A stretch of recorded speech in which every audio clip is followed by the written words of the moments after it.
guys, hey, thank you so much for the opportunity to share how I fuel positivity in my own life. And you'll notice that the volume of my voice is a little bit low, if you know me, because it's about 4:30 in the morning and the rest of my family is sleeping. But I wanted to be very genuine about this video, and this is part of my morning growth routine.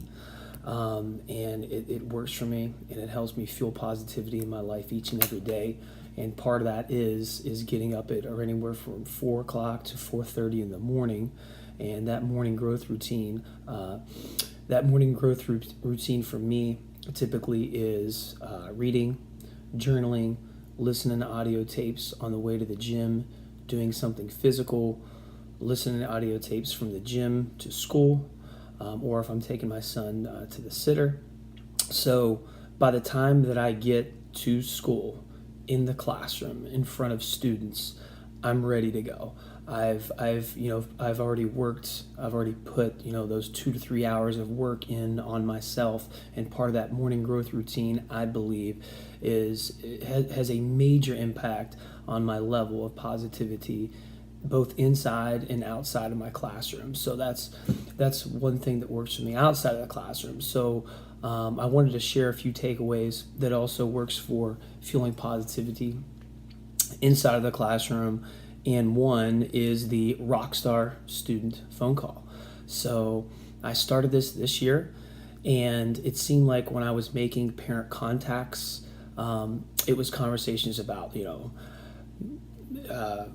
students not turning something in or a low grade or whatever, and I'm like, this isn't the way it should be. So every day after bus duty, or I take my kids to the bus, I'm very disciplined to do this, is when I come back is making a quick parent phone call, anywhere from 2 to 5 minutes. I just pick one student a day. That's it. I call home. I let them know how awesome they are, what great things they're doing in the classroom, and the impact has been tremendous.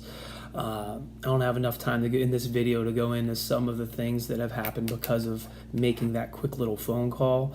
It's had a tremendous impact.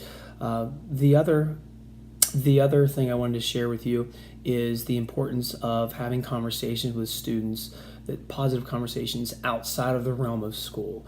And one way I do this is just simply fist bumping students in the hallway before they come into my class, and just talking about, hey guys, how's it going? How's gymnastics? How's soccer going for you? I saw you out there in recess kicking a soccer ball around. So just having those conversations that are not about school with students. So third way is ties and tennies, and I learned this from one of my great friends and mentors, Professor Scott Grant, University of Findlay. And when he came to present in my class, he was wearing a shirt, tie, and tennis shoes. I was like, why are you doing that? He talked to me about it's all about building connection with kids, and he started wearing tennis shoes because he had a lower back injury, and it led up to making amazing connection with kids. So I'm like, I'm gonna try this, anything that works, So I got a new pair of Adidas, and I rocked them, and immediately my students picked up, like, Mr. Snyder, why are you wearing tennis shoes? And it was a talking point. So I bought a couple of pair of sneakers, and then all of a sudden my students were wearing their Jordans or shining up their old tennis shoes, and it was a talking point, a positive talking point in class.